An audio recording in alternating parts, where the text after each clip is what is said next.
3 weeks in, another one got. Pour one out for Herm Edwards at Arizona State. Lost Saturday 30-21 to Eastern Michigan. Somehow that was enough to do it. That's a pretty good capper right there. Pretty much dominated at home by a MAC team after other undistinguished performances and off the field issues. Yeah, 5 seasons, if you count this one. 26-20.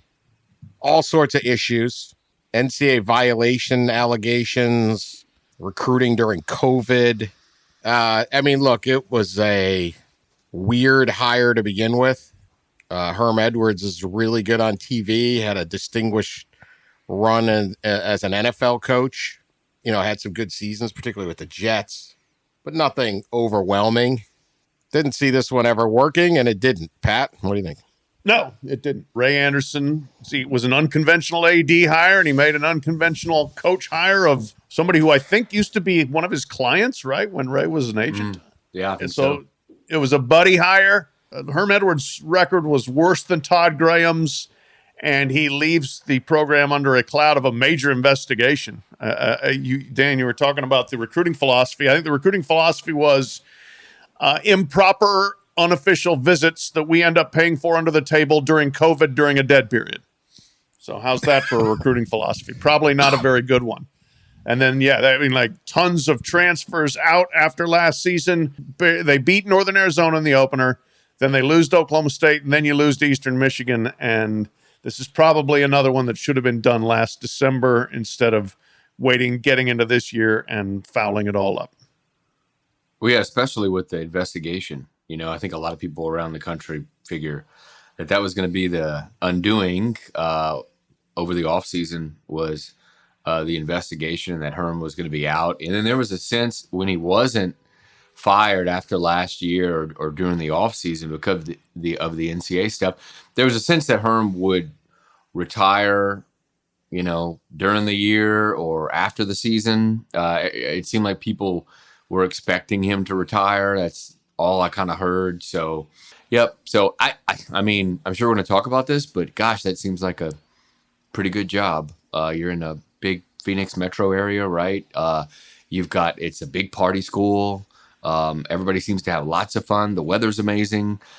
You've got access to Southern California. I mean, you're in a terrible division. I mean, it seems like a great job, but maybe it's just me.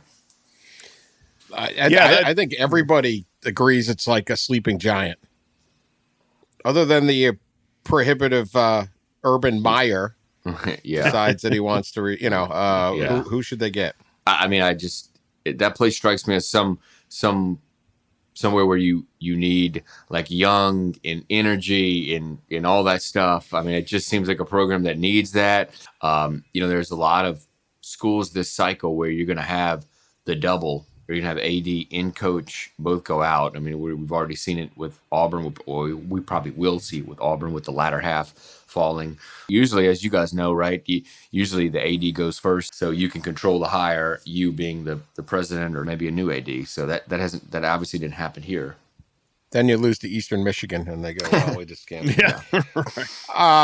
Look, one of the guys you just basically alluding to, Bryan Harsin at Auburn. Yeah. He obviously could be fired. Everyone assumes he'll be fired.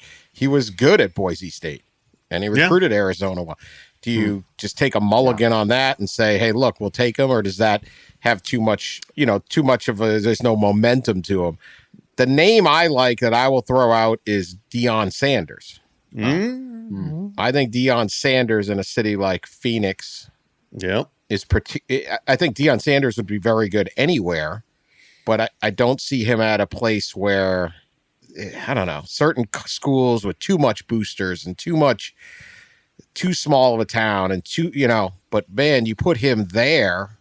He says he doesn't want to leave HBCUs and Jackson State and all that. That's fine. But he could also bring about 6 starters with him in the transfer portal if he wanted to do it. I just think a guy like Deion Sanders in a major metro like Phoenix would be a game changer for the recruiting. Yeah.